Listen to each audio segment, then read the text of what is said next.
Salam sejahtera. Benarkah Perikatan Nasional akan hilang 35 kerusi pada PRU16? Saya kongsikan dengan Anda satu keputusan janaan komputer ChatGPT yang mengejutkan ramai orang. Analisis daripada komputer janaan ChatGPT ini sangat-sangat relevan dan boleh dipercayai. Selain daripada itu, ia memaparkan fakta yang ramai tak pernah tahu.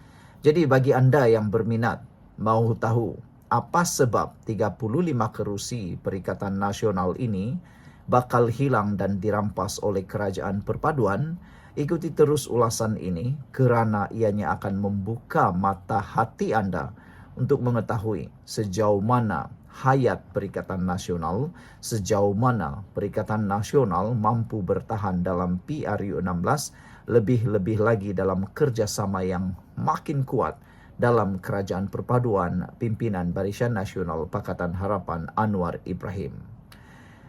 Persoalan kita jawab, adakah Perikatan Nasional hilang kerusi 35 pada PRU16? Sebelum kita jawab ulasan ini, jangan lupa siapa ada masalah kencing manis, gout dan tinggi darah, tekan butang produk yang ada dalam video ini. Produk ini sangat berkesan, sangat baik, lulus KKM, halal, dan lebih penting lagi ianya murah. Murah-murah pun berkesan, murah-murah pun mujarab. Itulah produk yang dicari-cari orang. Selain itu, sudah banyak orang yang menggunakannya. Testimoninya pun luar biasa. Mereka kata murah tapi berbaloi. Itulah yang orang cari. Baiklah, berdasarkan analisis semasa, terdapat kemungkinan bahawa Perikatan Nasional PN akan kehilangan sehingga 32 kerusi parlimen dalam pilihan raya umum ke-16. Bukan 35 seperti yang disebutkan. Jadi bermaksud apa yang diramalkan 35 kurang tepat, tetapi janaan GPT menyatakan 32 kerusi parlimen dalam pilihan raya ke-16 milik Perikatan Nasional akan hilang. Ini semua bergantung kepada beberapa faktor, termasuk kerjasama berterusan antara Pakatan Harapan PH dan Barisan Nasional BN serta dinamika politik semasa. Analisis menunjukkan bahawa jika PH dan BN mengekalkan kerjasama mereka sehingga PRU16, PN berpotensi kehilangan sekurang-kurangnya 32 kerusi parlimen yang mereka sedang sandang. Ini berdasarkan perbandingan undi yang diperoleh oleh Perikatan Nasional berbanding gabungan undi sedia ada Pakatan Harapan PH dan Barisan Nasional BN. Kerusi-kerusi yang berisiko tinggi untuk PN termasuk kawasan di Perak seperti Gerik, Parit Buntar, Bukit Gantang, Padang Rengas, Kuala Kangsar, Parit, Pasir Salak dan Lumut.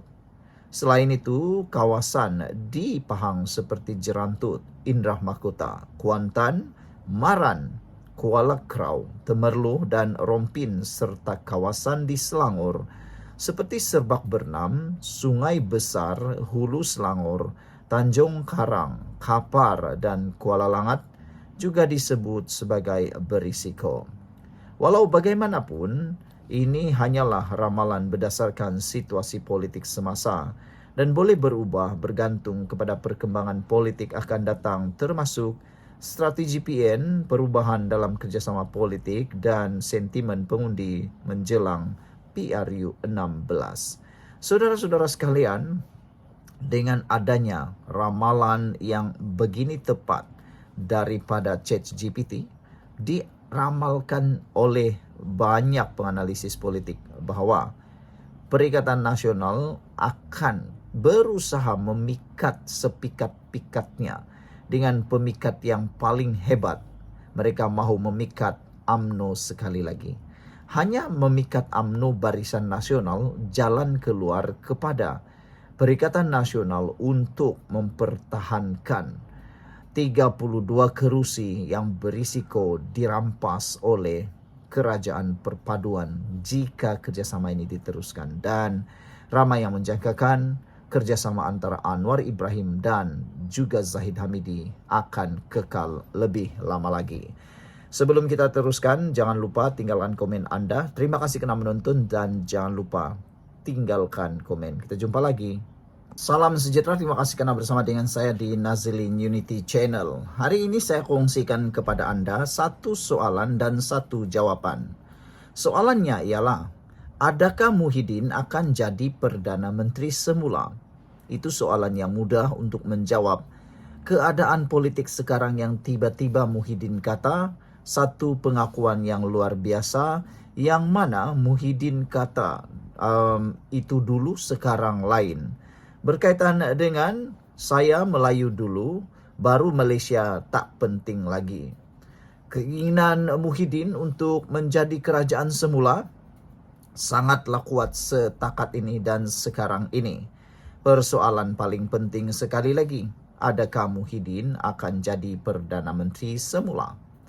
Jawapan kepada persoalan itu ialah, setakat Mei 2025, kemungkinan Tan Sri Muhyiddin Yassin kembali sebagai Perdana Menteri Malaysia dilihat sangat tipis dan mustahil.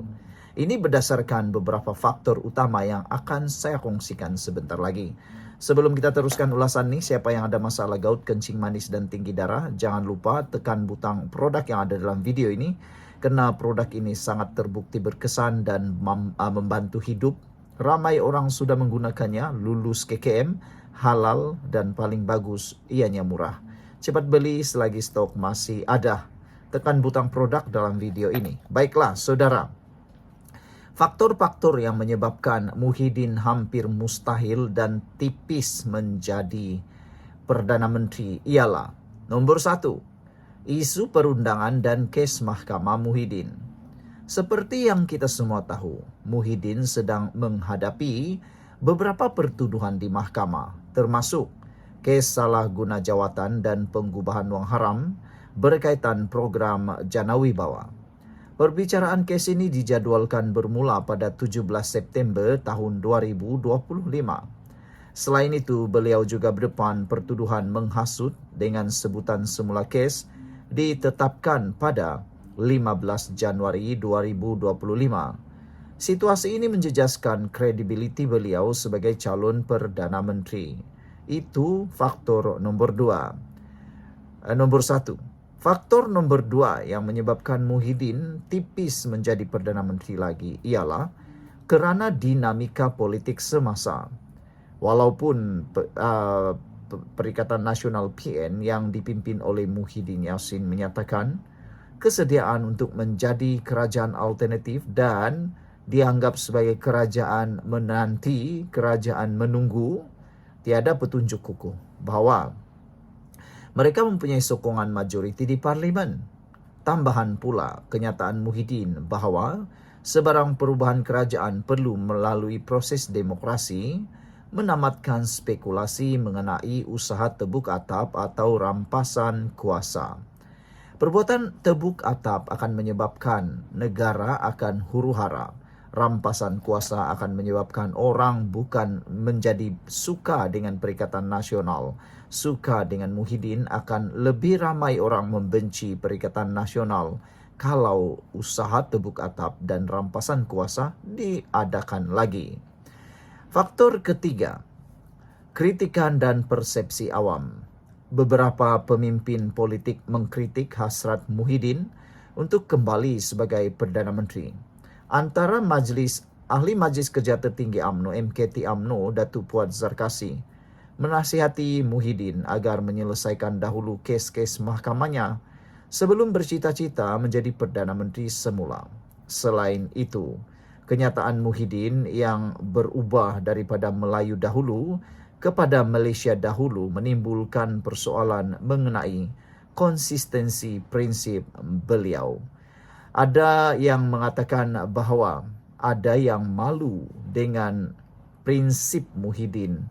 Ada yang kata memalukan kerana prinsip Muhyiddin yang tidak konsisten. Ini semua gara-gara mahukan jawatan dan mahukan kuasa kata mereka, termasuklah Akmal Saleh. Hubungan nombor 4 yang menyebabkan tipisnya harapan Muhyiddin menjadi Perdana Menteri ialah kerana hubungan dengan institusi diraja. Tindakan Muhyiddin yang mempersoalkan keputusan yang di-Pertuan Agong dalam peristiwa penubuhan kerajaan pada November tahun 2022 dianggap tidak wajar oleh sesetengah pihak. Ini boleh menjejaskan hubungan beliau dengan institusi diraja yang memainkan peranan penting dalam pelantikan Perdana Menteri. Jadi, secara kesimpulannya, walaupun Muhyiddin masih aktif dalam politik dan menerajui PN, pelbagai faktor seperti isu perundangan, kekurangan sokongan majoriti, kritikan politik dan hubungan dengan institusi diraja menjadikan beliau untuk kembali sebagai Perdana Menteri dalam masa terdekat agak tipis. Namun dalam politik Malaysia yang dinamik, perubahan boleh berlaku dan situasi ini akan perlu terus diperhatikan. Sekian untuk kali ini. Jangan lupa tinggalkan komen anda, tekan butang subscribe. Bye-bye.